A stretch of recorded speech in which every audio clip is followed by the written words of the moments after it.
Doctor Rajendra Prasad, Shri Krishna स्वामी अय्यर, के M Munshi, हम लोग खूब जानते हैं कि अध्यक्ष कौन थे, डॉक्टर राजेंद्र बाबू। और जब हम लोग बात करते हैं संविधान सभा की, तो एक चर्चा हम लोग खूब करते हैं संविधान सभा के संदर्भ में, वो ये है कि संविधान सभा के बारे में हम लोगों ने कल भी खूब व्यापक बात की थी कि स्थापना कब हुआ, 9 दिसंबर 1946 को।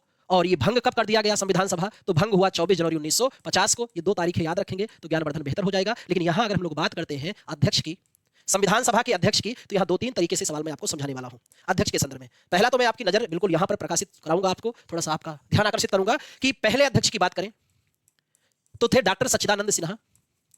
सच्चिदानंद सिन्हा, इनको हम लोग पहले अस्थायी अध्यक्ष भी कह सकते हैं। ये संविधान सभा के पहले अस्थायी अध्यक्ष भी थे। और यही अगर हम लोग बात करते हैं पहले उपाध्यक्ष, तो पहले उपाध्यक्ष थे एच.सी. मुखर्जी।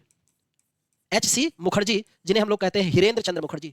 और यहां एक बात मैं और भी बताऊं कि मनोनीत सभापति या उपाध्यक्ष, कभी कभी उपाध्यक्ष दे देता है या सभापति लिखा रहेगा, मनोनीत सभापति या उपाध्यक्ष कौन थे, ब्रैकेट में उपाध्यक्ष भी लिख सकते हैं जानकारी के लिए। तो मनोनीत सभापति या उपाध्यक्ष के रूप में रखा गया था किसको, तो ये इस ओहदे पे लाया गया था फ्रैंक एंथनी को।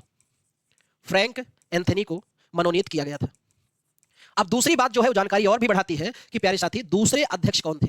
हमने तो पहले अध्यक्ष की बात कर ली, दूसरे अध्यक्ष की अगर हम लोग बात करें तो दूसरे अध्यक्ष थे डॉक्टर राजेंद्र प्रसाद। संविधान सभा के दूसरे अध्यक्ष थे डॉक्टर राजेंद्र प्रसाद। और इन्हीं के बारे में हम लोग एक बात और भी पढ़ते हैं कि संविधान सभा के पहले अस्थायी अध्यक्ष भी कौन थे, डॉक्टर राजेंद्र प्रसाद। और बात तो आगे और बढ़ाते हैं हम लोग, और यहां पर आगे प्रमुख बातों में यहां पर जब चर्चा करते हैं संविधान सभा के बारे में, तो एक बात और भी ध्यान रखते हैं कि संविधान सभा के मुख्य प्रारूपकार कौन थे। यह सवाल भी पूछा जाता है, चीफ ड्राफ्टमैन कौन थे। एल.एन. मुखर्जी साहब ये मुख्य प्रारूपकार थे। और एक नाम और आता है कि संविधान सभा के सचिव ओहदे पे कौन थे, तो वो थे आयंगर साहब, आयंगर। और एक बात अगर आप ध्यान और रख सकते हैं तो ये कि संविधान सभा में मोहर जो प्रयोग किया गया था, उस मोहर पर किस पशु का अंकन मिलता है, हाथी का। और बाकी आप सब खूब जानते हैं संविधान के निर्माण में 2 वर्ष 11 माह और 18 दिन का समय लगा। 18 दिन का समय लगा, अधिकतम हम कह सकते हैं 3 वर्ष का समय लगा। यह भी सवाल पूछा जा चुका है। ठीक, अगले प्रश्न में बढ़ते हैं।